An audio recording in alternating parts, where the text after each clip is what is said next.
ఈ సీజన్ లో పిల్లలకైనా మనకైనా ఎక్కువ దగ్గు వస్తుంటది కదా, తడి దగ్గు గాని అంటే తెమ్మడితో వచ్చేది గాని పొడి దగ్గు గాని వచ్చినప్పుడు ఇగోండి మా పిల్లలు కూడా ఇప్పుడు దగ్గుతురు, మా గోవిందమ్మ పిల్లలు.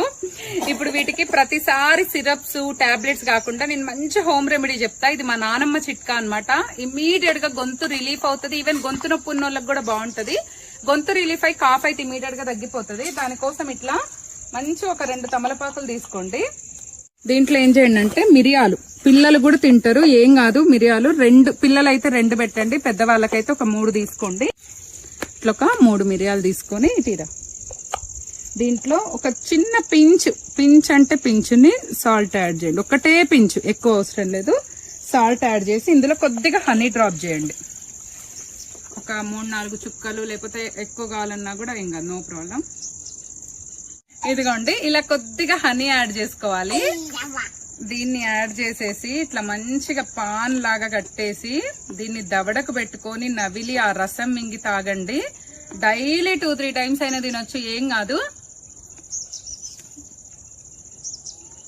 టేస్ట్ అయితే ఈ పిల్లోడు కూడా నో అనడు, ఉంచడు, అంత టేస్టీగా ఉంటది. ఖచ్చితంగా ఈ రెమెడీ పాటించండి, సూపర్ ఉంటది. ఎవరికైనా ఘాటు తక్కువ కావాలంటే కొంచెం మిరియం, ఒక 2 మిరియాలు, ఒక్క తమలపాకుతో కూడా ఇది తినొచ్చు. సూపర్ అంటే సూపర్ టేస్ట్, పక్కా ట్రై చేయండి. ఇప్పుడు నేను